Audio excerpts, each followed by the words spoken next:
and pranam to all of you. Again, I am coming back to my channel Asit Government Rule Guru. Let's compete. Today, I will discuss CCS Leave Rules 1972, Incredible MCQs Part 5. In this part, again, I will discuss 11 MCQs and also properly I will clarify rules 20 to 22. Three rules are very important one. I will discuss very concisely and lucidly. Any layman can understand my explanation.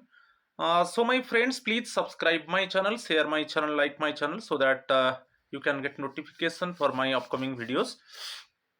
It is the fifth part 5 incredible MCQs related to the CCS Leave Rules 1972, rules 20 to 22. I will discuss. It means 11 MCQs with explanation of rule 22, rule 22. You see my channel, it is Asit Government Rule Guru. Let's compete. Please subscribe my channel, share my channel, like my channel so that you can get notification for my upcoming videos. If you see my video, then definitely please don't forget to click on the subscribe button. So definitely in subsequent time, in postering time, you can get good nice videos related to the different rules. So you see, join my WhatsApp number. It is 8327782034. If any queries there, you can contact with me and clear your doubt. So now I am going to discuss 11 MCQs related to incredible MCQs part 5. So you see question number 1. It is given an assistant section officer acquires a severe medical disability.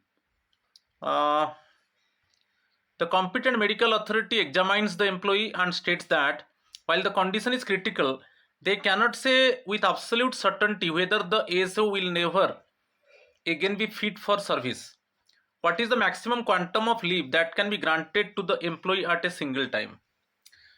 ये जो question है actually assistant section officer वो actually suffering in severe medical disability competent medical authority examine करने के बाद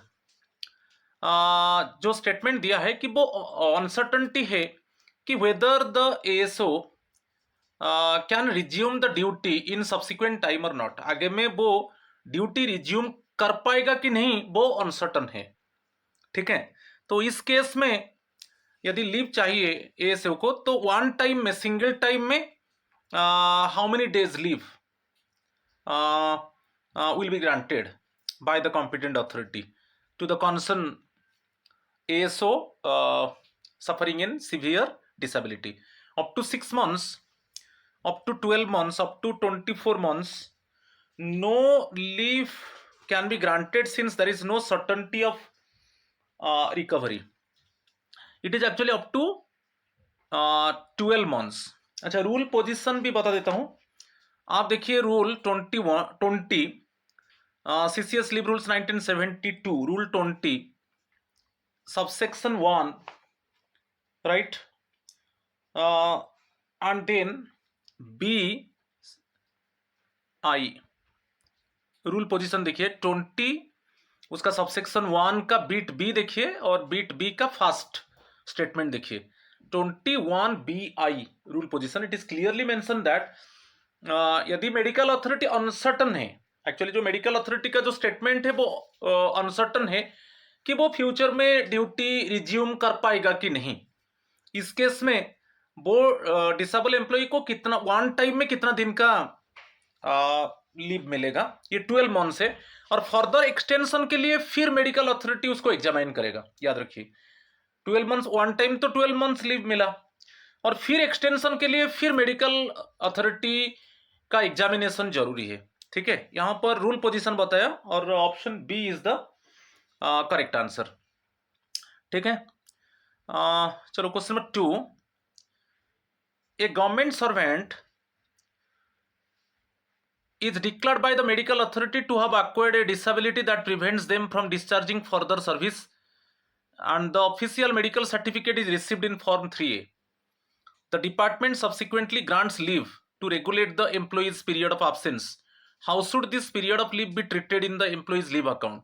इसमें medical authority confirm कर दिया फॉर्म 3A में कि ये जो concern employee suffering in severe disability, वो फ्यूचर में ड्यूटी रिज्यूम करने के लिए अनफिट है, that prevents them from discharging further service. Already जो फॉर्म 3A होता है उसमें मेडिकल अथॉरिटी क्लियरली मेंशन कर दिया कि ये जो डिसेबिलिटी है that prevents the concern employee to resume the duty in subsequent time. Okay, तो ये डिक्लेयर होने के बाद फॉर्म 3A में तो मिल गया कि फ्यूचर में इट मीन्स वो सर्विस डिस्चार्ज नहीं कर सकता वो डिसेबल एम्प्लॉय। तो उसके बाद यदि उसको लीव ग्रांट होता है तो किस लीव अकाउंट से उसको डेबिट किया जाएगा। याद रखिए, यदि फॉर्म 3A में क्लियरली मेडिकल अथॉरिटी मेंशन कर देता है कि फ्यूचर में कंसर्न एम्प्लॉई सर्विस डिस्चार्ज नहीं कर पाएगा, फॉर्म 3A में क्लियरली मेंशन है, तो उसके बाद जो भी उसको लीव ग्रांट होता है वो लीव अकाउंट से डेबिट नहीं होगा। Option C is the correct answer. Okay, it shall not be debited to the leave account of the government servant. Option C is the correct answer.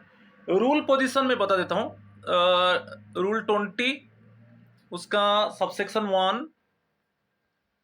1 का bit B देख लीजिए और उसका second statement double आई देख लीजिए, इसमें clearly mention है। इसमें सर्टन हो गया, उसका जो क्रिटिकल डिसेबिलिटी है उसके वजह से फॉर्म 3A में क्लियरली मेडिकल अथॉरिटी मेंशन कर दिया कि वो फ्यूचर में सर्विस डिस्चार्ज नहीं कर सकता। Okay, that disability prevents him for further it means discharge of service. Okay, तो ये ऑलरेडी मेंशन हो गया। तो इसमें उसके बाद यदि जो भी वो लीव लेता है, लीव ग्रांट होता है, वो कंसर्न डिसेबल एम्प्लॉय को वो लीव अकाउंट से डेबिट नहीं होगा। तो option C is the correct answer. Rule position भी बताया, रूल 21B डबल आई। ठीक है, चलो question number 3। an employee is granted 6 months of leave, right? While the medical authority is still evaluating whether the disability which may prevent him from discharging further service. Later, the official medical certificate confirming it. According to the first provision of Rule 21B of CCS Leave Rules 1972, what action must the leave sanctioning authority take regarding the 6 months of leave already consumed? अच्छा, जो critical disability के वजह से 6 months leave already grant हो चुका है, then after that medical authority confirm कर रहा है फॉर्म 3A में कि ये कंसर्न एम्प्लॉय फ्यूचर में सर्विस डिस्चार्ज नहीं कर सकता। फॉर्म 3A में क्लियरली मेंशन होता है। तो ये जो मेडिकल अथॉरिटी जो अभी इंफॉर्म किया फॉर्म 3A में कि अभी वो फ्यूचर में it prevents him to discharge further service, इसके पहले वो 6 months लीव लिया है, अभी तो डिक्लेयर कर दिया कि सर्टन है डिसेबिलिटी के वजह से फ्यूचर में वो ड्यूटी रिज्यूम करने के लिए अनफिट है। तो उसके पहले जो 6 months लीव लिया था, तो उसके ऊपर एक्शन क्या होगा? What action must the leave sanctioning authority take regarding the 6 months of leave already consumed, माने before actually unfit declaration in form 3A। Okay, जो फॉर्म 3A डिक्लेरेशन वो बाद में हुआ, उसके पहले वो 6 months लीव उसको ग्रांट हो चुका है। तो वो जो कोई भी लीव अकाउंट से वो डेबिट हुआ था, चाहे HPL है चाहे EL है, वो तो डेबिट हुआ था, तो अभी वो क्रेडिट बैक हो जाएगा। ओके, ठीक है। वंस फॉर्म 3A डिक्लेयर कर देता है कि वो फ्यूचर में फर्दर सर्विस के लिए अनफिट है, तो उसके पहले तो जो भी वो लीव लिया था वो फिर क्रेडिट बैक हो जाएगा उसका अकाउंट में। ठीक है, तो इसमें देख लीजिए option the leave, 4 options given. The leave must be converted into extraordinary leave without pay, the leave debited for this period must be remitted back into the leave account of the government servant, the leave account will remain unchanged but the employee will receive double allowance, the period will be treated as dies-non for pensionary benefits. But option B is the correct answer. The leave debited for this period must be remitted back into the leave account of the government servant. Okay, तो ये जो unfit declaration पहले जो leave लिया था तो वो automatically remit back हो जाएगा उसका लीव अकाउंट में। ठीक है, option B is the correct answer. चलो question number 4, which specific form must be received from the medical authority to validate the grant or extension of leave for a government servant who has acquired a disability preventing them from further service? तो disability related जो form है form 3A है, option C is the correct answer. Okay, इसी form में clearly mention होगा, medical authority clearly mention करेगा, suppose वो further service discharge नहीं कर सकता, इसमें क्लियरली मेंशन होगा फॉर्म 3A में, मेडिकल अथॉरिटी क्लियरली मेंशन करेगा कि ये जो क्रिटिकल डिसेबिलिटी है it prevents him to discharge further service in subsequent time. ठीक है, यहां पर जो फॉर्म है option C is the correct answer, form 3A। ठीक है, नेक्स्ट वन, अभी हम रूल पोजीशन को देखेंगे। रूल 20 आप देख लीजिए, रूल पोजीशन को देखिए। रूल 20 में leave to a government servant who is unlikely to be fit to return to duty, इसमें जो मेंशन है rule 20, leave to a government servant who is unlikely to be fit to return to duty, leave, ये जो rule position को याद रखिए। अच्छा, उसका फर्स्ट बिट क्या बोल रहा है, 21A, medical authority says the employee may never be fit. Medical authority form 3A में क्लियरली मेंशन कर रहा है कि फ्यूचर सर्विस के लिए एम्प्लॉय अनफिट है। ठीक है, सेज द एम्प्लॉय में never be fit for future service, for discharging further service. तो इसमें if the medical authority reports that there is no reasonable prospect of the employee becoming fit for duty, the government servant should not automatically refuse leave. यदि once medical authority form 3A में clearly mention कर देता है कि जो concern employee suffering in critical disability, it means there is no reasonable prospect of the employee becoming fit for duty in subsequent time, तो उसको उसके बाद जो लीव वो अप्लाई करेगा उसको लीव अथॉरिटी रिफ्यूज नहीं करेगा। ठीक है, ये देखिए रूल पोजीशन 21A, इसमें कुछ बीट्स को हम देखेंगे। रूल 21BI को देखेंगे, ये रूल 21 है, 21BI में क्लियरली मेंशन है रिकवरी इज अनसर्टन। जो 1A है तो क्लियरली मेंशन कर दिया कि यदि फॉर्म 3A में medical authority clearly mention that कि due to critical disability the concern employee is unfit to discharge further service, ये डिक्लेयर कर दिया। उसके बाद यदि कंसर्न एम्प्लॉई को लीव चाहिए तो ऑटोमेटिकली लीव अथॉरिटी उसको रिफ्यूज नहीं करेगा, कि कोई भी लीव अकाउंट से वो लीव डेबिट नहीं होगा, कि उसके पहले जो भी लीव लिया था डिसेबिलिटी रिलेटेड में वो भी रिमिट बैक हो जाएगा। यहां पर जो है रूल 21BI में रिकवरी इज अनसर्टन, ने जो मेडिकल अथॉरिटी का डाटा है कि वो फ्यूचर में सर्विस डिस्चार्ज कर पाएगा कि नहीं, उसी रिलेटेड अनसर्टन है। तो अनसर्टन केस में the medical authority is not sure whether the employee will recover और नॉट। जो क्रिटिकल डिसेबिलिटी में कंसर्न एम्प्लॉय सफर है, क्या उससे वो रिकूपरेट कर पाएगा, कि वो रिकवरी कर पाएगा कि नहीं, वो मेडिकल अथॉरिटी अभी सर्टनटी नहीं दिया है, वो अनसर्टन है। तो इस केस में लीव में be granted for up to 12 months at a time, याद रखिए, रूल पोजीशन को भी याद रखिए। तो वन टाइम में 12 मंथ्स एक्चुअली लीव दिया जाएगा, और यदि उसको एक्सटेंशन चाहिए फिर मेडिकल अथॉरिटी उसको एग्जामिन करेगा। Before extending the leave beyond 12 months the case must be referred to the medical authority. फिर यदि एक्सटेंशन चाहिए, वन टाइम में तो 12 मंथ्स लीव मिल गया, उसके बाद यदि एक्सटेंशन चाहिए फिर उसको रिफर किया जाएगा मेडिकल अथॉरिटी को। ठीक है, क्लियर, ये रूल 21BI है। अच्छा, उसका सेकेंड बिट क्या बोल रहा है, रूल 21 ओके BII, ये परमानेंट डिसेबिलिटी सर्टिफाइड, यहां पर परमानेंट डिसेबिलिटी सर्टिफाई हो गया फॉर्म 3A में।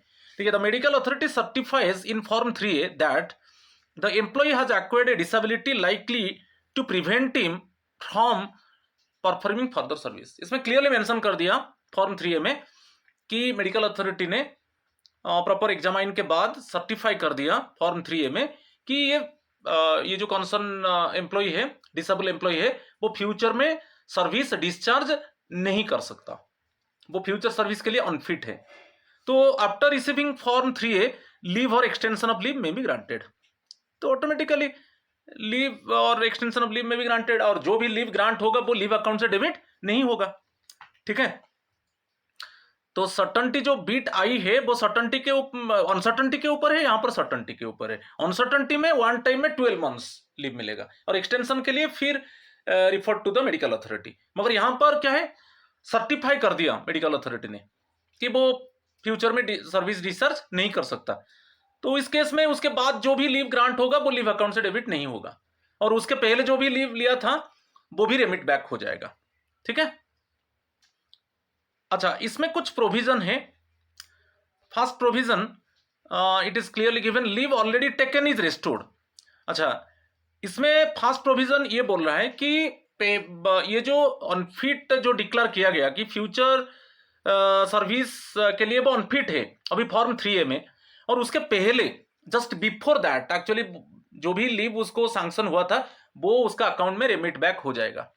और सिमिलरली उसके बाद ये डिक्लेयर होने के अनफिट डिक्लेयर होने के बाद फॉर्म 3A में उसके बाद जो भी लीव ग्रांट होता है वो भी लीव अकाउंट से डेबिट। तो बिफोर एंड आफ्टर जो भी लीव ग्रांट हुआ है, बिफोर वो लीव रेमिट बैक हो जाएगा, और आफ्टर वो लीव अकाउंट से डेबिट नहीं होगा। फर्स्ट प्रोविजन यही है कि leave already taken is restored if the employee initially used his own leave and later receives the disability certificate. First वो डिसेबिलिटी के नाम पे लीव लिया है, और बाद में फॉर्म 3A में कंफर्म होता है कि फ्यूचर सर्विस के लिए अनफिट है, तो जो भी लीव डेबिट हुआ था, the leave already debited to his leave account will be restored, credited back. Example भी दिया है, employee used 180 days of half pay leave, HPL लिया था 180 days, 6 months later the medical board certifies permanent disability in form 3A। तो medical board ने declare कर दिया कि फॉर्म 3A में कि परमानेंट डिसेबिलिटी है। 6 months later the medical board certifies permanent disability in form 3A। तो जो भी 180 डेज एक्चुअली जो उसके पहले जो लीव लिया था वो रिमिट बैक हो जाएगा लीव अकाउंट में। तो परमानेंट डिसेबिलिटी मीन्स वो एक्चुअली फ्यूचर सर्विस के लिए वो अभी अनफिट है। ओके, फ्यूचर सर्विस डिस्चार्ज करने के लिए वो अनफिट है। ठीक है, second provision leave after form 3A is not debited. तो once form 3A has been issued, any leave granted thereafter to regulate the absence will not be deducted from the employee's leave account। Common है, क्योंकि form 3A में clearly mention हो गया कि medical authority ने examine किया और clearly mention कर दिया कि this critical disability prevents him to discharge further service. तो इस रिलेटेड में उसके बाद जो भी लीव ग्रांट होगा वो लीव अकाउंट से डेबिट नहीं होगा। ठीक है, नेक्स्ट वन। अच्छा, यहां पर RPWD एक्ट क्या बोल रहा है, जो रूल 20, ये बहुत इंपॉर्टेंट है, इसके ऊपर क्वेश्चन बार बार आता है। रूल 20 सबसेक्शन 2 देखिए, protection under the RPWD act 2016। Whenever leave is granted under rule 21B, section 20 of the right of the person with disabilities act 2016 automatically applies. Section 20 याद रखिए, RPWD एक्ट 2016 का। इसमें क्या है ना, the department must protect the employees service rights. Generally the employees should not be removed from service merely because of disability. Disability जो permanent disability अभी form 3A में डिक्लेयर हुआ कि फ्यूचर में वो सर्विस डिस्चार्ज नहीं कर सकता, उसी के वजह से उसको जॉब से रिमूव नहीं किया जा सकता। The department should try to adjust the employee to another suitable post with the same pay and service benefits if possible. तो डिपार्टमेंट ट्राई करेगा, क्योंकि अभी जो ये तो सर्विस डिस्चार्ज नहीं कर पाएगा, तो और कोई पोस्ट में उसको एडजस्ट कर दिया जाए। ओके, तो the department should try to adjust the employee to another suitable post with the same pay and service benefits if possible. अच्छा, if no suitable post is immediately available, the employee may be kept on a supernumerary, एक temporary post होता है, supernumerary post में okay उसके लिए create किया जाएगा supernumerary post, until a suitable post becomes available और until retirement as provided under the RPWD act. Protection के लिए, ये नहीं है कि फॉर्म 3A में क्लियरली मेंशन कर दिया कि it prevents him to discharge further service, उसके नाम पे उसको रिमूव कर देना जॉब से, तो ये नहीं है, उसको रिमूव नहीं किया जाएगा।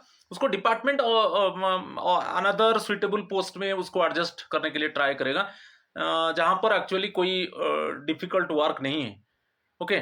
और नो सुइटेबल पोस्ट यदि नहीं है उसके लिए सुपर न्यूमररी पोस्ट क्रिएट किया जाएगा जब तक एक सुइटेबल पोस्ट उसके लिए ना आ जाए, ठीक है, मगर इसे जॉब से रिमूव नहीं किया जाएगा। तो ये आरपीडब्ल्यूडी एक्ट 2016 उसको प्रोटेक्शन दे रहा है, ठीक है, section 20 of the RPWD act 2016 ये बोल रहा है, ठीक है। चलो next one, question number 5, according to rule 21 of CCS leave rules 1972, when does a period of leave ordinarily begin? अब देखिए आपका जो लीव पीरियड है वो कब से स्टार्ट होगा और कब एंड होगा, इसको रूल पोजीशन में बता देता हूं। रूल 21 देखिए, जिस डेट से आपका जो चार्ज हैंडओवर इफेक्ट होगा उसी डेट से आपका लीव स्टार्ट होगा। जिस डेट में आप जो हैंडओवर किया, आपके पास जो चार्ज था, जो चार्ज आप हैंडओवर किया उसका इफेक्ट होगा। तो भाई क्लियरली है, आप देखिए 4 options given, the day after the transfer of charge is effected, the day on which transfer of charge is effected, the day preceding the transfer of charge, the day the leave application is approved. Actually option B is the correct answer, the day on which the transfer of charge is effected. आपके पास जो charge था आप दे दिया, और वो जो जिस डे में एक्चुअली वो इफेक्ट होगा उसी डे से ये मान लिया गया आपका लीव स्टार्ट हुआ। तो ये रूल 21 बोल रहा है, option B is the correct answer. और ये रूल पोजीशन को थोड़ा हम देख लेंगे। रूल 21 एक छोटा रूल है, इसको भी देख लेते हैं। Rule 21, the commencement and termination of leave. तो उसमें दो चीज, कब आपका लीव स्टार्ट होगा और कब आपका लीव एंड होगा। ओके, कैसे हम मानेंगे कि ये लीव स्टार्ट हुआ कि लीव एंड हुआ। Leave ordinary begins on the day on which the transfer of charge is affected. जिस डे में आप जो चार्ज ट्रांसफर किया, लीव के वजह से आप चार्ज ट्रांसफर किया और कोई एम्प्लॉय को, वो इफेक्ट हुआ। जिस डेट से ट्रांसफर ऑफ चार्ज इफेक्ट होगा उसी डे से हम मान लेंगे लीव स्टार्ट हो गया। और नेक्स्ट वन, एंड कब होगा, and ends on the day presiding that on which the charge is resumed. जिस डेट में आप फिर चार्ज रिज्यूम कर रहे हो उसका प्रेसिडिंग डे में लीव एंड हो गया, ठीक है। तो दो चीज यहां पर याद रखना है। रूल 21 बोल रहा है कि जिस डे में आपका जो चार्ज हैंडओवर किया वो इफेक्ट हुआ उसी से मान लेंगे ये लीव स्टार्ट हुआ। और लीव कब एंड होगा ना, जिस डे में आप चार्ज रिज्यूम करोगे फिर चार्ज हैंडओवर करोगे उसका प्रीवियस, उसका जो प्रेसिडिंग डे है, जो प्रेसिडिंग डे है वही हम मान लेंगे वो डे में लीव आपका एंड हो गया, ठीक है। ये रूल 21 बोल रहा है। उसके ऊपर एक एमसीक्यू भी दिया, ठीक है। चलो क्वेश्चन नंबर 6। क्वेश्चन नंबर 6 में रिगार्डिंग द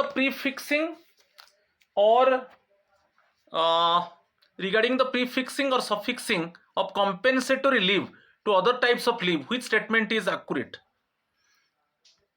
ठीक है, इसमें कॉम्पेंसेटरी लीव के ऊपर है। देखिए कॉम्पेंसेटरी लीव क्या है, आप मैं थोड़ा बता देता हूं। जैसे संडे आप काम किया तो उसके लिए आपको एक कॉम्पेंसेटरी लीव मिलेगा, उसके लिए आपको कॉम्पेंसेटरी लीव मिलेगा। ये सीएल नहीं है, कॉम्पेंसेटरी, समझ में शॉर्ट फॉर्म में बता दिया। तो ये कॉम्पेंसेटरी लीव एक लाइक हॉलीडे है। कॉम्पेंसेटरी लीव एक हॉलीडे है और ये प्रीफिक्स और सफिक्स हो सकता है। कोई भी लीव के साथ ये प्रीफिक्स सफिक्स हो सकता है। आप क्लियरली अंडरस्टूड और नॉट। ये रूल 22 बोल रहा है। रूल 22 में एक नोट है, इसमें क्लियरली मेंशन है कि आप संडे में, कोई पब्लिक हॉलीडे में, संडे और पब्लिक हॉलीडे में, यहां पर पीएच कर दिया, कोई पब्लिक हॉलीडे में आप काम कर रहे हो तो उसके लिए आपको एक कॉम्पेंसेटरी लीव मिलेगा और ये एक हॉलीडे की तरह है और ये कोई भी लीव के साथ ये प्रीफिक्स और सफिक्स हो सकता है, ठीक है। ये रूल 22 में एक नोट में क्लियरली मेंशन है। अच्छा, हम ऑप्शन देखेंगे। Regarding the prefixing or suffixing of compensatory leave to other types of leave, which statement is accurate? It cannot be prefixed or suffixed under any circumstances. It can only be prefixed to casual leave. It is treated as a normal holiday for the purpose of prefixing or suffixing. It can only be suffixed to EL on leave with head of department approval. मगर यहाँ पर जो है option सी, क्योंकि compensatory leave जो है एक normal holiday है, तो नॉर्मल हॉलीडे मींस किसी लीव के साथ वो प्रीफिक्स हो सकता है और सफिक्स हो सकता है। तो option C is the correct answer, ठीक है। Question number 7, an assistant goes on commuted leave on medical grounds. The doctor certifies him medically unwell to attend office on a Tuesday. Okay, Monday was a gazetted holiday.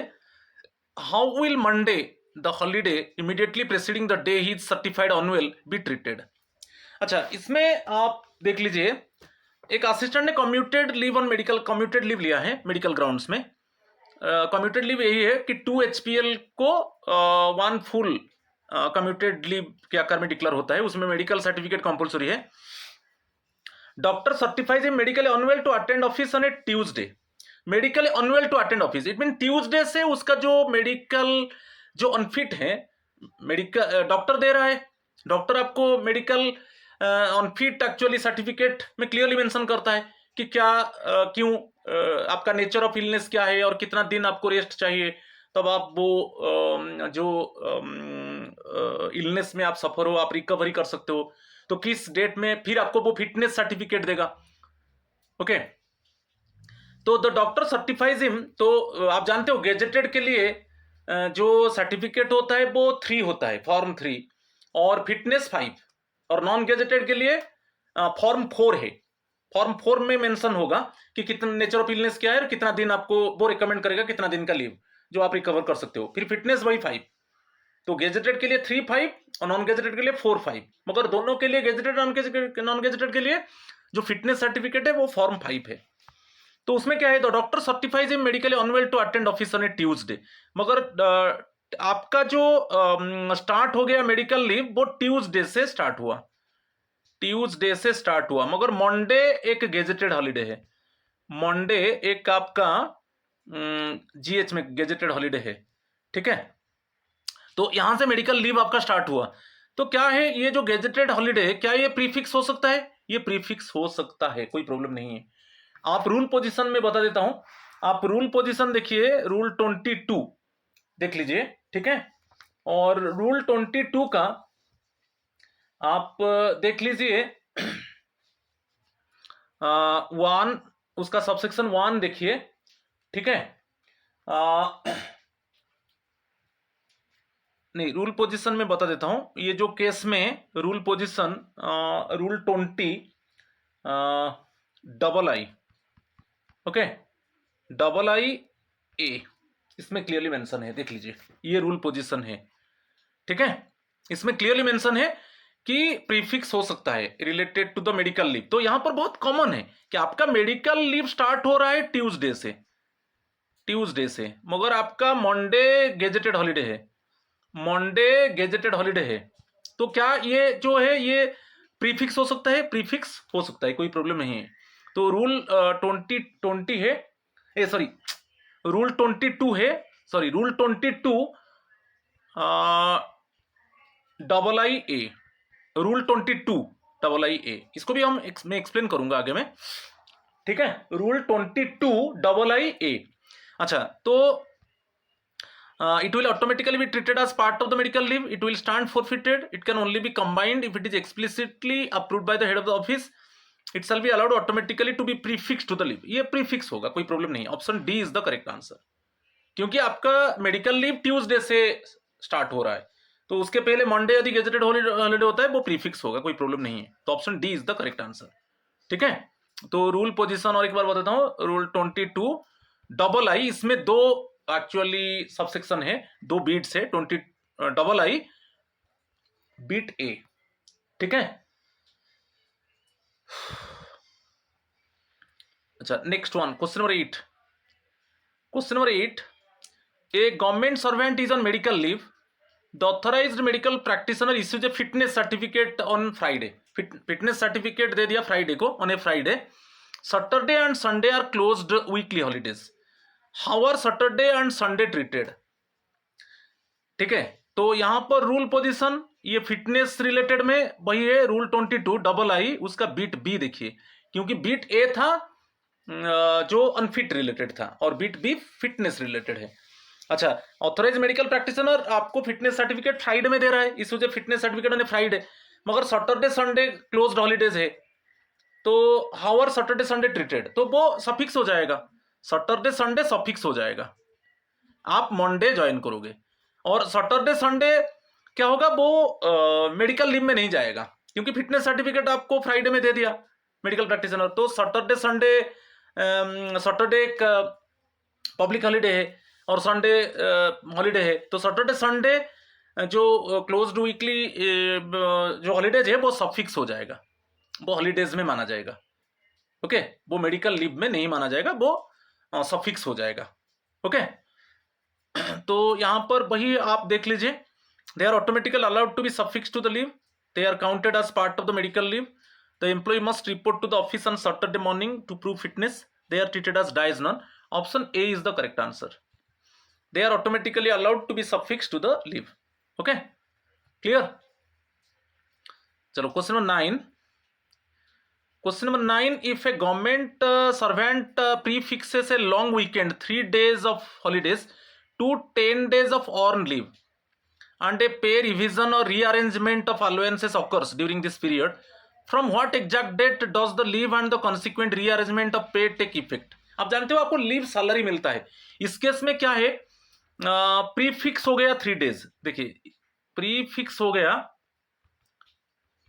Prefix 3 days हो गया immediately, फिर आपका और leave start हो गया 10 days, और just immediately before 3 days prefix हो गया हॉलीडेज। तो आपका, आप जानते हो कि जब ये जो लीव पीरियड में आपको लीव सैलरी मिलता है, तो आपका पे एंड अलाउंसेस रीअरेंज होता है। ठीक है, जैसे आपका मैं एक एग्जांपल देता हूं, जैसे एनवीएस में जो नवोदय विद्यालय समिति में जो टीचर्स काम कर रहे हैं, वो हाउस मास्टर अलाउंस उनको मिलता है। तो ये जो पीरियड होगा, लीव पीरियड होगा, वो जितना दिन, सपोज आप ईएल 8 दिन ले लिए, तो 8 दिन का वो हाउस मास्टर अलाउंस आपको नहीं मिलेगा। आप समझ रहे कि नहीं? अच्छा, इसमें वो क्वेश्चन यही पूछ रहा है, मैं तो क्या एग्जांपल दिया एनबीएस का, जो house master allowance leave period में, house master allowance leave period में नहीं मिलेगा। ठीक है, अच्छा, तो उसमें जो दे रहा है क्या, ये जो प्रीफिक्स पीरियड, जो ये जो एक छोटा सा एग्जांपल दिया, आपका पे एंड अलाउंस, जो लीव सैलरी कब से स्टार्ट होगा? लीव सैलरी एक्चुअली ये जो प्रीफिक्स है, ये जो प्रीफिक्स है 3 days हॉलीडेज है, हॉलीडेज से स्टार्ट नहीं होगा। आपका जो ईएल जो फर्स्ट डे है, ईएल का जो फर्स्ट डे है, वहीं से आपका लीव सैलरी स्टार्ट होगा।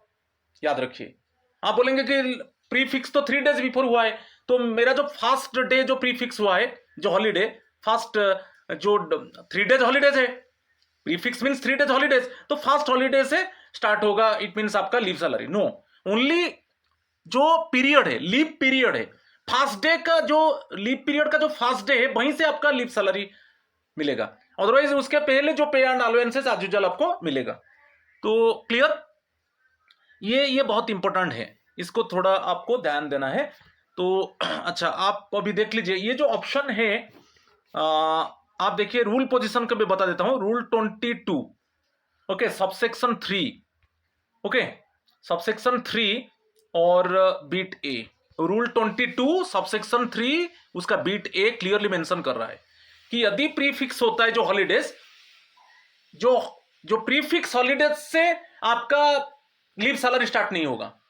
आपका लीव सैलरी जो स्टार्ट होगा वो जब आपका जो फर्स्ट डे है जो लीव पीरियड का, जैसे ईएल 10 days है, जो ईएल का फर्स्ट डे है, वहां से आपका लीव सैलरी स्टार्ट होगा। ठीक है, तो यहां पर वही ऑप्शन है, from the first day of the prefixed holidays, from the day after the holidays expire, the first day of actual leave, from the midpoint of the holidays and the leave, retrospectively from the first day of the current month. तो यहां पर option B is the correct answer, from the day after the holidays expire, holidays means the prefix holidays, the first day of actual leave से, यहां से आपका जो rearrangement है related to the pay and allowances, जिसको हम leave salary बोलते हैं, ये स्टार्ट होगा। क्योंकि लीव पीरियड में आपको एक एग्जाम्पल दिया, जैसे हाउस मास्टर अलाउंस जो है, लीव पीरियड में आपको ये एचएम अलाउंस आपको नहीं मिलेगा। सपोज 10 ईयर लिया, 10 days के लिए आपको एचएम अलाउंस नहीं मिलेगा, डिडक्ट कर दिया जाएगा। ठीक है, तो ये जो लीव सैलरी स्टार्ट होगा from the first day of the actual leave, और जो प्रीफिक्स जो हुआ हॉलीडेज, वो प्रॉब्लम नहीं है, वो एज यूजुअल पे एंड अलाउंसेस आपको मिलेगा। तो ये रूल पोजीशन है, रूल 22 सबसेक्शन 3 बीट ए उसको डिफाइन किया है। ठीक है, question number 10, which of the following is not a mandatory prerequisite condition for a government servant to automatically prefix or suffix holidays to their non-medical leave? Which of the following is not a mandatory prerequisite condition? एक condition नहीं है जो non medical leave case में related to prefix और suffix holidays. Yearly departure must not entail on yearly transfer of another employee from another station to perform their duties. Secondly, the transfer or assumption of charge does not involve handling cash or securities other than a permanent advance. The employee must have a minimum balance of 30 days of EL left in their leave account. The delay in return must not cause a corresponding delay in the transfer of the relieving employee. तो इसमें option C is the actually it is not a mandatory prerequisite condition, option C. और जो है मैं आगे में जब discuss करूंगा रूल 22 को, वहां पर आप क्लियर हो जाएंगे, मगर यहां पर ये एक प्रीरिक्विसाइट कंडीशन नहीं है रिलेटेड टू द प्रीफिक्स और सफिक्स हॉलीडेज। ठीक है, option C is the correct answer. अच्छा, क्वेश्चन नंबर 11, मैं बोला था 11 क्वेश्चन हम इसमें डिस्कस करेंगे। Question number 11, a government servant's automatic right to prefix or suffix holidays to their leave is conditional upon their transfer or assumption of charge not involving the handling or taking over of which of the following? देखिए, जब आपको जो prefix suffix होता है holidays, ठीक है, जैसे मैं बता देता हूं आपका फ्राइडे, सैटरडे और संडे, ये प्रीफिक्स हो गया। ठीक है, ये प्रीफिक्स हो गया। और आपका हॉलीडेज स्टार्ट हो रहा है Monday to Friday, suppose Monday to Saturday में कर दिया, मंडे टू सैटरडे। अच्छा, इसमें जो प्रीफिक्स होता है, सपोज आपके पास चार्ज है, गवर्नमेंट सिक्योरिटीज की, मॉनेटरी, ये सब चार्ज है आपके पास। तो ये चार्ज होने से क्या है, कभी कभी क्या है, आप चार्ज जब तक हैंड ओवर नहीं करोगे, क्योंकि आपके पास मॉनेटरी चार्जेस है, ठीक है कि नहीं, मॉनेटरी चार्जेस है, और आपके पास कुछ गवर्नमेंट सिक्योरिटीज का चार्जेस है। तो ये जो चार्जेस जब तक आप हैंड ओवर नहीं करोगे, आपको प्रीफिक्स जो हॉलीडेज नहीं मिलेगा। क्योंकि Friday Saturday Sunday, suppose Friday Saturday आपका कुछ हॉलीडेज है, जैसे आपका कुछ it means compulsory holidays, okay. तो संडे फिर आपका जो लीव है मंडे टू सैटरडे है, तो फ्राइडे सैटरडे संडे आप प्रीफिक्स करना चाहते हो। ठीक है, आपका एक्चुअली लीव स्टार्ट हो रहा है मंडे से स्टार्ट हो रहा है, मंडे टू सैटरडे, मगर फ्राइडे सैटरडे कुछ गेजेटेड हॉलीडेज है। ठीक है, तो ये जो प्रीफिक्स, यदि आपके पास चार्ज हो रहेगा, मॉनेटरी चार्जेस की, गवर्नमेंट सिक्योरिटीज का चार्जेस, तब आपको जब तक आप चार्ज हैंड ओवर नहीं करोगे, तब आपको लीव सैंक्शनिंग अथॉरिटी आपको प्रीफिक्स करने के लिए नहीं देगा। ठीक है, तो मेजॉरिटी केसेस में यदि इस तरीका का हैंडल आप करते हो, कुछ कैश को हैंडल करते हो, सिक्योरिटीज हैंडल करते हो, तो प्रीफिक्स नहीं मिलता है। तो भाई यदि नहीं है तो वो ऑटोमेटिकली आपको किसी को पूछना जरूरत नहीं है। ठीक है, इस तरीके का चार्ज, कोई कैश चार्ज आपके पास नहीं है, कोई सिक्योरिटीज का चार्जेस नहीं है, तो आपको पूछना नहीं चाहिए, ऑटोमेटिकली उसको डीमली हम मान लेंगे कि वो प्रीफिक्स हॉलीडेज हो गया। ठीक है, तो यहां पर वही क्वेश्चन पूछा है, ये government servants automatic right to prefix और suffix holidays to their leave is conditional upon their transfer और assumption of charge not involving the handling or taking over of which of the following? Basically यहां पर देख लीजिए, public documents and classified files, office stationery and structural assets, departmental vehicles and fuel coupons, securities और money other than, ये option D. अच्छा, permanent advance एक होता है, परमानेंट एडवांस क्या होता है, इम्प्रेस्ड होता है। ओके, इम्प्रेस्ड क्या है, एक पेटी कैश है जो इमरजेंसी टाइम में हम खर्च करते हैं। सपोज आज कोई प्लम्बर रिपेयरिंग होगा, कुछ इलेक्ट्रिकल रिपेयरिंग होगा, सपोज इमरजेंसी केस में हम ट्रांसपोर्ट एक्सपेंस को बियर करेंगे, तो ये एक इम्प्रेस्ड होता है, एक परमानेंट एडवांस होता है। इसको हैंड ओवर करना जरूरत नहीं है, मगर आपके पास सिक्योरिटीज का चार्जेस है, आपके पास मनी चार्जेस है, तो आप बोलते हो मैं प्रीफिक्स करके चला जाऊं, कुछ हॉलीडेज प्रीफिक्स है, तो आप जब तक प्रॉपर तरीके से उसको हैंड ओवर नहीं करोगे चार्जेस को, आपको प्रीफिक्स आप हॉलीडेज को नहीं कर सकते। ठीक है, अदरवाइज ये सब चार्जेस नहीं है तो ऑटोमेटिकली मान लिया जाएगा वो जो प्रीफिक्स हॉलीडेज वो प्रीफिक्स हो जाएगा। जो हॉलीडेज है जस्ट आपका जो लीव स्टार्ट हो रहा है उसके पहले जो हॉलीडेज है वो प्रीफिक्स हो जाएगा। ठीक है, तो ये option D is the correct answer. ठीक है, तो रूल पोजीशन में बता देता हूं इसको। रूल 22 1 आई और उसका सब क्लॉज ए ये बता रहा है कि यदि आपके पास कुछ चार्जेस है कैश की सिक्योरिटीज, तो आपको प्रॉपर तरीके से उसको हैंडओवर करना है। हैंडओवर करने के बाद परमिशन लेना है। ओके, प्रॉपरली हैंडओवर करोगे और आपको परमिशन मिलेगा तब आप हॉलीडेज को प्रीफिक्स कर सकते हो, नहीं तो नहीं होगा। तो नॉर्मली इस तरीके का केस में जिनके पास चार्ज होता है उनको जो हॉलीडेज प्रीफिक्स नहीं होता है। ठीक है, तो ये अभी हम रूल्स को डिस्कस करेंगे। रूल 22 आप देख लीजिए, बहुत इंपॉर्टेंट रूल है रूल 22। ठीक है, इसमें अभी हम डिस्कस करेंगे रूल 22 को, combination of holidays with leave. Rule 22 1 I. Okay, if a holiday, देखिए, a holiday comes immediately before your leave starts और a holiday comes immediately after your leave ends, तो वो प्रीफिक्स सफिक्स हो जाएगा। You need not take leave for those holidays. कुछ example है prefix suffix के ऊपर, तो वही है, आप जो लीव ले रहे हो उसके पहले कुछ हॉलीडेज है कि आपका जो लीव एंड हो रहा है इमीडिएटली उसके बाद आपका कुछ हॉलीडेज है। तो ये है immediately starting of your leave. याद रखिए मेरा जो sentence, immediately starting of your leave holidays are there, वो प्रीफिक्स हो जाएगा। और immediately after end of the leave, after expiry of the leave, immediately, तो वो सफिक्स हो जाएगा। ठीक है, उसके लिए लीव लेना जरूरत नहीं है। Rule position rule 22 1। ओके, उसका बीट आई ये बोल रहा है। देखिए प्रीफिक्स सफिक्स के ऊपर एग्जांपल देख लीजिए। ये प्रीफिक्स हॉलीडेज, जैसे आपका सैटरडे हॉलीडे है, संडे हॉलीडे है, आपका और लीव स्टार्ट हो रहा है मंडे टू फ्राइडे और लीव, तो ये प्रीफिक्स हो जाएगा। ये दोनों जो है ये प्रीफिक्स हो जाएगा।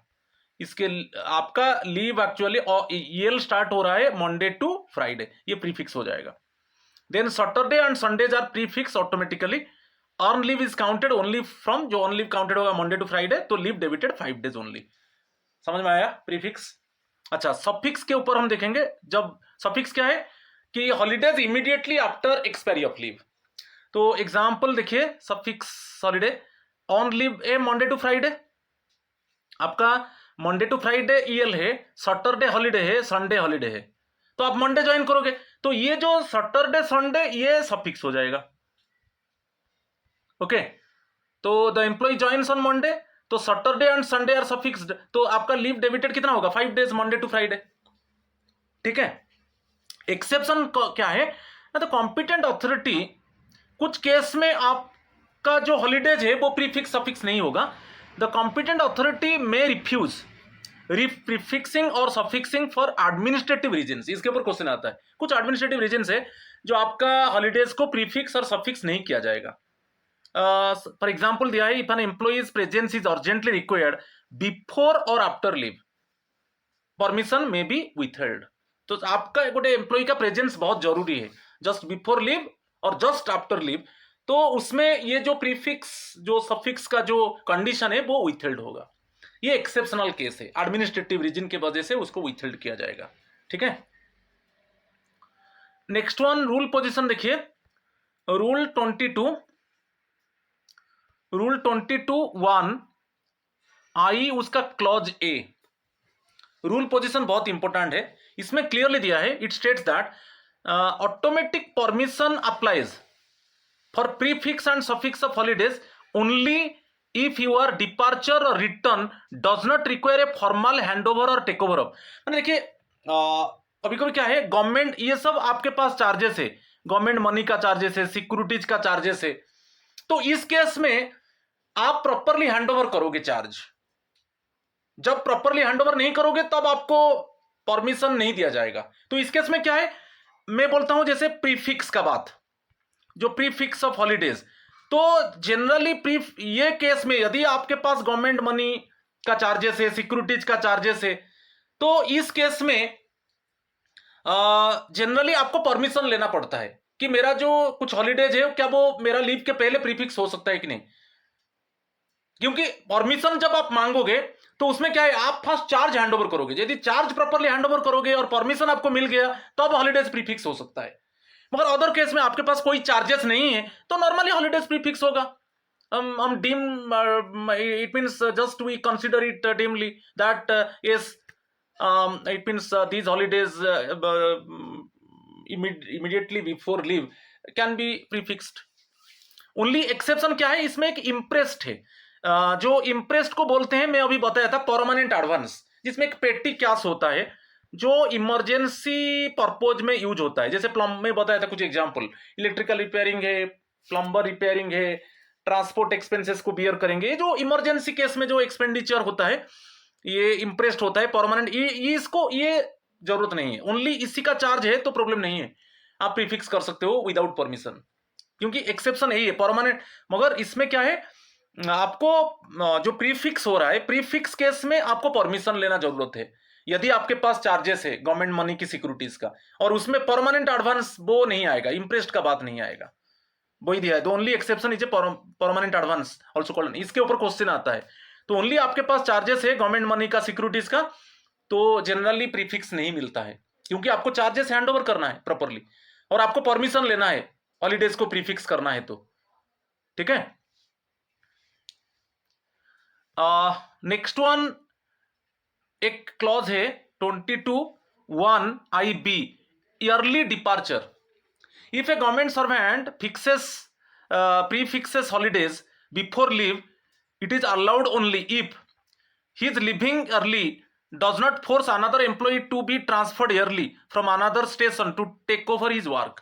देखिए, आप जब लीव लोगे आप टेम्पररी पीरियड के लिए, और एक अनदर स्टेशन का एम्प्लॉय आके वो चार्ज को, आपका चार्ज को हैंड ओवर करेगा, तो इस केस में याद रखिए, यदि आप लीव लेकर जा रहे हो और आपका जो वर्क है वो पेंडिंग नहीं रहेगा, तो इसके लिए क्या है, अदर स्टेशन से कोई एम्प्लॉय आके आपका चार्ज को हैंड ओवर करेगा टेम्पररी पीरियड के लिए, फिर आप जब आपका ड्यूटी रिज्यूम करोगे वो फिर चला जाएगा।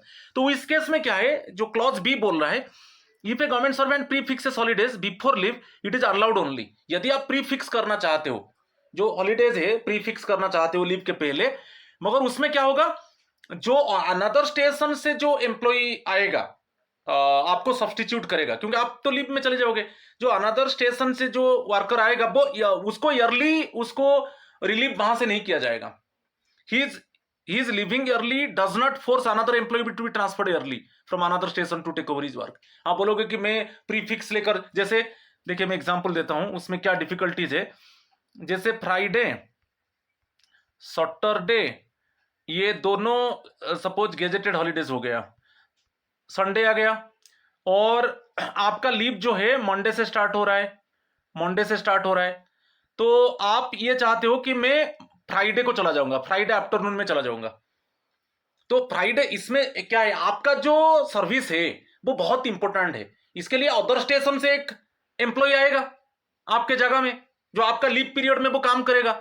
तो इसमें ये रूल बता रहा है कि आपका ईयरली डिपार्चर से, यदि आपका फ्राइडे आफ्टरनून, मेरा एग्जांपल में, इमेजिनरी एग्जांपल में, फ्राइडे आफ्टरनून में आपको सपोज आप प्रीफिक्स लेकर आप चले जाते हो, स्टेशन छोड़ देते हो, क्या जो अनदर स्टेशन से जो एम्प्लॉय आएगा आपके जगह काम करेगा, क्या उसको ईयरली रिलीज किया जा सकता है? ईयरली रिलीज नहीं किया जा सकता उसको।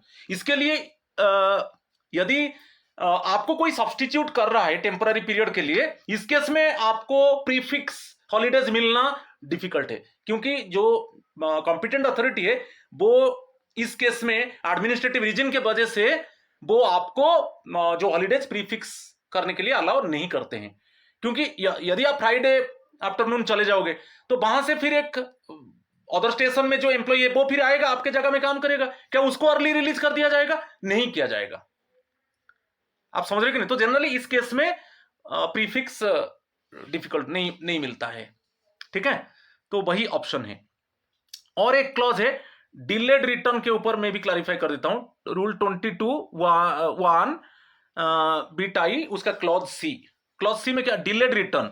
डिलेड रिटर्न क्या है, जैसे आपका मंडे टू, देखिए leave Monday to Thursday, Thursday आपका लीव है, और फ्राइडे सैटरडे आपका गेजेटेड हॉलीडेज हो गया और संडे हॉलीडेज हो गया, फिर आप आकर मंडे में ज्वाइन करोगे तो आपका लीव खत्म हो रहा है थर्सडे को, मगर ये गेजेटेड हॉलीडे है फ्राइडे सैटरडे, ओके, और संडे आ गया। समझ रहे कि नहीं? तो इस केस में आपके जगह में अदर स्टेशन का एम्प्लॉय काम कर रहा है, आपका जगह में अदर स्टेशन का एम्प्लॉय टेम्पररी पीरियड के लिए काम कर रहा है। क्या इसमें दिया है डिलेड रिटर्न, आपका डिलेड रिटर्न हो रहा है क्योंकि आप सफिक्स करना चाहते हो। मंडे थर्सडे आपका लीव है, फ्राइडे सैटरडे संडे आपका सफिक्स होगा, फिर आप मंडे आकर ज्वाइन करोगे। यदि आपका ये जो डिले हो रहा है रिटर्न, क्या जो टेम्पररी पीरियड के लिए आपका जगह में जो एम्प्लॉय काम कर रहा है अदर स्टेशन का, क्या वो यहां पर रहेगा ना, उसको आपका जो डिलेड रिटर्न है उसके वजह से वो प्रेजेंट रहेगा ना, उसको रिलीव कर दिया जाएगा। तो ये क्वेश्चन बात है, क्योंकि उसको हम मंडे में रिलीव करेंगे तो हमारा एक्सपेंस माने इट मींस ये अलाउ नहीं करेगा ऑफिसर, ठीक है। If holidays are suffixed after leave it is allowed only the employee's late return does. अच्छा, आपका लेट रिटर्न हो रहा है क्योंकि मंडे टू थर्सडे लीव है और उसके बाद गेजेटेड हॉलीडे आप जाते हो फ्राइडे सैटरडे संडे को आप सफिक्स करोगे, आपका लेट रिटर्न हो रहा है। आपका लेट रिटर्न के वजह से जो टेम्पररी वर्कर आपके जगह में काम कर रहा है अदर स्टेशन का, ठीक है, उसका जो रिलीफ को डिले नहीं किया जाएगा। ये क्लियरली दिया, the employee's late return does not delay the transfer of the substitute back to another station और the discharge of a temporary employee appointed during this absence. उसको उसको ये नहीं कर, तो इसीलिए क्या है, ये जो सफिक्स है इस केस में सफिक्स नहीं मिलता है क्योंकि आपके जगह जो टेम्पररी वर्कर काम कर रहा है वो उसको इट मींस होल्ड करके नहीं रखा जाएगा, उसको तो डिस्चार्ज कर दिया जाएगा ना। तो आपका डिले के वजह से उसका इट मींस डिस्चार्ज डिले नहीं होगा। तो इसीलिए ये ज्यादातर केस में आपके जगह में यदि कोई टेम्पररी पीरियड ऑफ टाइम कोई एम्प्लॉय अदर स्टेशन का काम कर रहा है तो इस केस में आपको जो सफिक्स होता है जो हॉलीडेज नहीं मिलता है, क्योंकि सफिक्स हो जाने से आप आकर लेट में ज्वाइन करोगे तो उसको भी होल्ड किया जाएगा, मगर ऑफिसर्स उसको अलाउ नहीं करेंगे। आपका जब लीव खत्म हुआ उसको डिस्चार्ज कर दिया जाएगा, तो इसलिए सफिक्स मिलना डिफिकल्ट होता है, ठीक है। Next one medical leave related है 22(1)(ii) लीव ऑन मेडिकल सर्टिफिकेट। अच्छा, मेडिकल सर्टिफिकेट केस में क्या प्रीफिक्स सफिक्स होता है, इसी में हम देखेंगे। रूल पोजीशन को देखिए, medical leave is treated differently when declared medical unfit.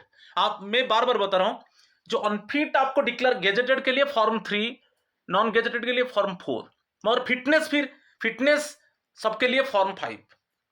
तो when declared medically unfit, if the medical authority certifies that the employee is unfit for duty, तो holidays immediately before the medical certificates are automatically prefixed. Holidays immediately after the period of sickness are automatically suffixed. The holiday on which the employee falls sick is treated as part of the medical leave. तो इसमें common चीज है, क्या prefix suffix हो सकता है? जैसे आपका इसमें थोड़ा मैं बता देता हूं, जैसे क्लियरली मेंशन है कि मंडे टू, आप देखिए आपको दे दिया गया आपका जो मेडिकल लीव है ट्यूसडे टू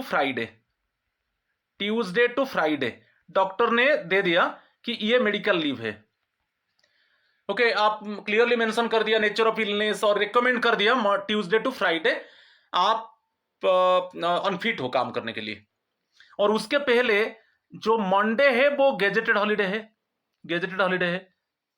ठीक है। क्या इसको प्रीफिक्स किया जाएगा? आपका तो मेडिकल लीव ये है, आपका जो मेडिकल अथॉरिटी ने क्लियरली फॉर्म 3 में मेंशन कर दिया कि ट्यूसडे टू हॉलीडे आप अनफिट हो काम करने के लिए, वही मेडिकल लीव है, मगर मंडे गेजेटेड हॉलीडे, तो ये प्रीफिक्स हो जाएगा, कोई प्रॉब्लम नहीं है, ये प्रीफिक्स हो जाएगा क्योंकि मंडे गेजेटेड हॉलीडे है, तो ये प्रीफिक्स होगा, इसमें प्रॉब्लम नहीं है।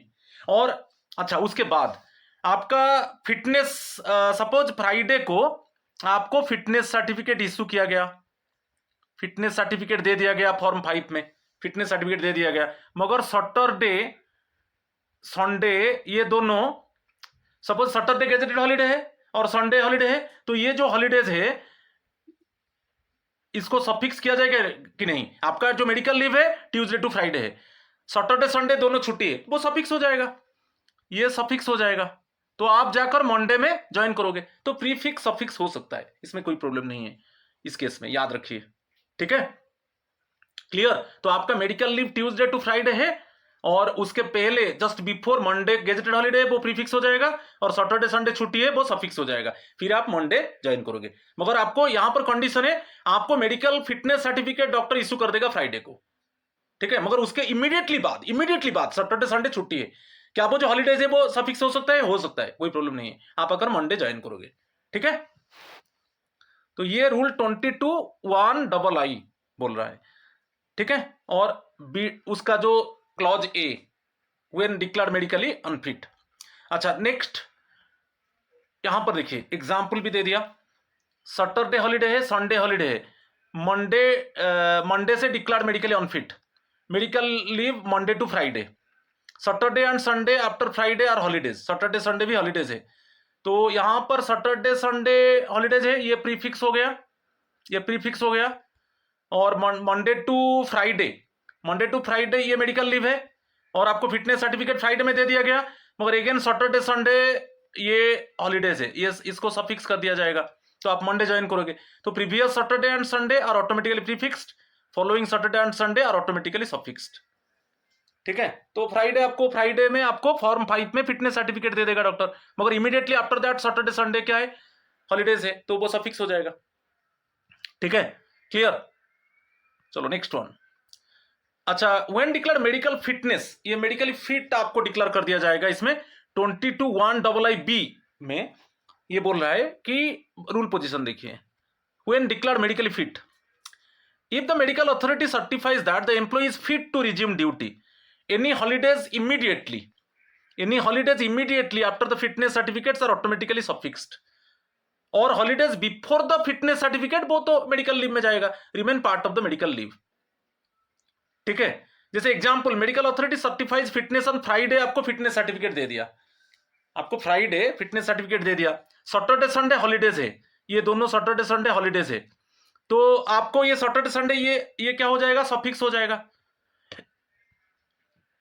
क्योंकि आपको मेडिकल फिटनेस सर्टिफिकेट फ्राइडे में मिल गया, फॉर्म 5 में आपको फिटनेस सर्टिफिकेट मिल गया फ्राइडे को, और सैटरडे संडे छुट्टी है, हॉलीडेज है, वो सफिक्स हो जाएगा, फिर आप मंडे ज्वाइन करोगे, ठीक है, ये हो सकता है। और बिफोर मेडिकल फिटनेस सर्टिफिकेट जो लीव है वो मेडिकल लीव में काउंट होगा। ठीक है, चलो इसमें क्या है, रूल 22(2) में waiver by the head of the department, ये क्या बोल रहा है, आप जानते हो कि जैसे आपके पास क्यास का चार्ज है, और आप पब्लिक सिक्योरिटीज, गवर्नमेंट सिक्योरिटीज को भी मेंटेन कर रहे हो, तो उस केस में जब तक आपका चार्ज हैंडओवर नहीं होगा तब तक आपको इट मीन्स नॉर्मली आपको प्रीफिक्स जो होता है, हॉलीडेज होता है प्रीफिक्स, वो नहीं मिलता है। तो यहां पर रूल 22(2) में वेवर कर दिया डिपार्टमेंट की, ये सब चार्जेस जो है आपके पास, मगर फिर भी आपको छुट्टी दे दिया जाएगा। देखिए, normally an employee handing over cash और government money can not leave before completing the charge, यहां पर रूल है, आप जब तक चार्ज हैंडओवर नहीं करोगे आप लीव में नहीं जा सकते। यदि आपके पास कैश चार्ज है, आपके पास कुछ गवर्नमेंट मनी का चार्ज है, कुछ गवर्नमेंट सिक्योरिटीज का चार्ज है, जब तक आप उसको चार्ज हैंडओवर नहीं करोगे आप नहीं जा सकते। हाउएवर कभी कभी क्या है, हेड ऑफ द डिपार्टमेंट उसको वेव कर सकता है, चार्ज है कोई प्रॉब्लम नहीं है, मगर फिर भी आपको आप जा सकते हो। ठीक है, हेड ऑफ द डिपार्टमेंट में waive this condition if satisfied that government interest are protected. Example दिया है, ये cashier going on leave is still responsible for cash in his charge. The head of the department may permit him to proceed on leave before formal transfer of charge. आप charge transfer नहीं किया, formal transfer charge नहीं किया, मगर फिर भी आपको head of the department ने अलाउ कर रहा है कि आप जा सकते हो छुट्टी में। मगर नॉर्मली जब तक आप चार्ज हैंडओवर नहीं करोगे, यदि आप कैश हैंडलिंग जैसे कैशियर कैश को हैंडल करता है, जब तक वो चार्ज हैंडओवर नहीं करेगा उसको लीव नहीं मिलेगा। मगर हेड ऑफ द डिपार्टमेंट क्या करते हैं, कंडीशन को देखते हैं, सर्कमस्टांस को देखते हैं, यदि सर्कमस्टांसेस एक्चुअली सुइटेबल है तो वो चार्ज हैंडओवर नहीं किया है कैशियर, ठीक है, फिर भी उसको परमिशन दे दिया जाता है। ठीक है, ये रूल 22(2) में इसके हेड ऑफ द डिपार्टमेंट, इसी रिलेटेड में क्वेश्चन आता है, एचओडी एक्चुअली वेव कर सकता है। अच्छा, रूल 22(3)(a) एक बीट ए देखेंगे, effect of prefixed holidays. When holidays are prefixed, leave starts after the holidays, pay and allowance. अच्छा, मैं बताया था कि आपका जैसे प्रीफिक्स है, इसमें एग्जांपल देख लीजिए। जैसे आपका फ्राइडे टू संडे आपका प्रीफिक्स है, आपका ये जो हॉलीडेज प्रीफिक्स हॉलीडेज है, आपका लीव स्टार्ट हो रहा है अगेन मंडे टू सैटरडे, ये एक्चुअली आपका लीव है। तो आपका जो इस लीव सैलरी है, क्योंकि पे एंड अलाउंसेस में मतलब ये जो आपका लीव पीरियड में आपको लीव सैलरी मिलता है, इसी में आपको क्या मिलेगा, लीव सैलरी। लीव सैलरी कुछ कुछ अलाउंसेस है, इसमें आपको नहीं दिया जाएगा। जैसे मैं बताया था कि एनबीएस में जैसे हाउस मास्टर अलाउंस है, वो लीव पीरियड में वो हाउस मास्टर अलाउंस आपको नहीं मिलेगा वैसे ही। मगर क्या ये प्रीफिक्स में वही लागू होगा? प्रीफिक्स में एज यूजुअल आपका पे एंड अलाउंसेस मिलेगा। याद रखिए, जो प्रीफिक्स सफिक्स होता है उसमें एज यूजुअल पे एंड अलाउंसेस मिलेगा। तो जो जब से आपका लीव स्टार्ट हुआ, ठीक है, यहां पर देखिए मंडे टू सैटरडे आपका लीव स्टार्ट हो रहा है, तो जब आपका लीव स्टार्ट हुआ आपको लीव सैलरी उसमें अरेंजमेंट होता है जो आपका पे एंड अलाउंसेस में। मगर प्रीफिक्स में इसमें कोई प्रॉब्लम नहीं है। अभी क्लियर अंडरस्टूड और नॉट? जैसे मैं एक एग्जांपल देता हूं, अरेंजमेंट क्या है। सपोज ये लीव पीरियड के अंदर मैं एक एग्जांपल देता हूं। सपोज आपका 10 डेज आप जुलाई 1 to 10 आप ईएल ले लिए, मगर आपका इंक्रीमेंट डेट जुलाई 1 है। आपका जुलाई 1 एक्चुअली इंक्रीमेंट डेट है, ये इंक्रीमेंट डेट है। क्या आपको इंक्रीमेंट मिलेगा जुलाई 1 में? नहीं मिलेगा। जब आप ड्यूटी रिज्यूम करोगे जुलाई 11 में, तब आपको इंक्रीमेंट मिलेगा, क्योंकि जुलाई 1 में जो इंक्रीमेंट डेट है आप लीव में हो। तो इसीलिए जब आप लीव ले रहे हो तो आपका जो पे एंड अलाउंसेस वही रहेगा। जब आपका लीव स्टार्ट हो रहा है, जो जुलाई 1 में जो आपका लीव स्टार्ट हो गया, फर्स्ट डे है, तो उसके पहले जो आपका पे एंड अलाउंसेस वही रहेगा। फिर आप जब ड्यूटी रिज्यूम करोगे, फिर आपका पे एंड अलाउंसेस में रीअरेंजमेंट किया जाएगा। जैसे मैं एग्जांपल दिया कि जुलाई 1 to 10 आप ईएल ले लिया, मगर इंक्रीमेंट डेट जुलाई 1 है। क्या आपको जुलाई 1 में इंक्रीमेंट दिया जाएगा? नहीं दिया जाएगा, ठीक है, क्योंकि वो जुलाई 1 में आप लीव में हो, वो फिर आपको जुलाई 11 में दिया जाएगा। आप समझ रहे कि नहीं? तो वैसे ही मगर ये सब, सपोज मैं और एक एग्जांपल देता हूं। जैसे जुलाई 1 में आपका जो गैजेट, ये प्रीफिक्स है हॉलीडेज, ये प्रीफिक्स है, ये प्रीफिक्स है। ओके, 2 भी, ये भी प्रीफिक्स है। और जुलाई आपका लीव जो है जुलाई 3 to 10 है, ये लीव है, आपका लीव पीरियड है। कोई भी लीव, चाहे ईएल हो, एचपीएल हो, ठीक है। तो आपका इंक्रीमेंट डेट यही है, तो इंक्रीमेंट यही डेट लगेगा। प्रीफिक्स में कोई प्रॉब्लम नहीं है, प्रीफिक्स हॉलीडेज में कोई प्रॉब्लम नहीं है। आपका पे एंड अलाउंसेस आपको मिलेगा। क्या आपका इंक्रीमेंट लागू होगा? लागू होगा, कोई प्रॉब्लम नहीं है जुलाई 1 में, वो प्रीफिक्स में है।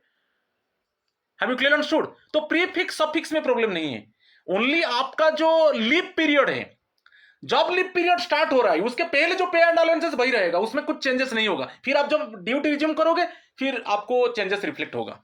याद रखिए, वही सेम थिंग यहां पर दे दिया। तो when holidays are prefixed, leave starts after the holidays. Pay and allowances change from the first day of leave. Pay and allowances change from the first day of leave. Saturday and Sunday holidays. Leave sanctioned from Monday. तो leave is counted from Monday, not from Saturday. तो ये जो है ये prefix है। Prefix में आपको as usual पे एंड अलाउंसेस मिलेगा। आपका ये इसी एग्जांपल में आपका लीव स्टार्ट हो रहा है मंडे से, तो मंडे से आपको लीव सैलरी मिलेगा। मंडे से आपका जो भी पे एंड अलाउंसेस पहले था, ओके, मंडे के पहले था वही रहेगा, कुछ चेंजेस नहीं होगा। मगर प्रीफिक्स हॉलीडेज में कोई प्रॉब्लम नहीं है, आपको एज यूजुअल पे एंड अलाउंसेस मिलेगा। उसको मैं थोड़ा क्लैरिफाई कर चुका हूं ऑलरेडी इंक्रीमेंट का एग्जांपल देके। और 23B सफिक्स में सेम चीज है। सफिक्स में क्या है, जैसे आपका मैं बता देता हूं। जैसे आप छुट्टी ले लिए जून 23 to 30 आपका ईएल है, ओके।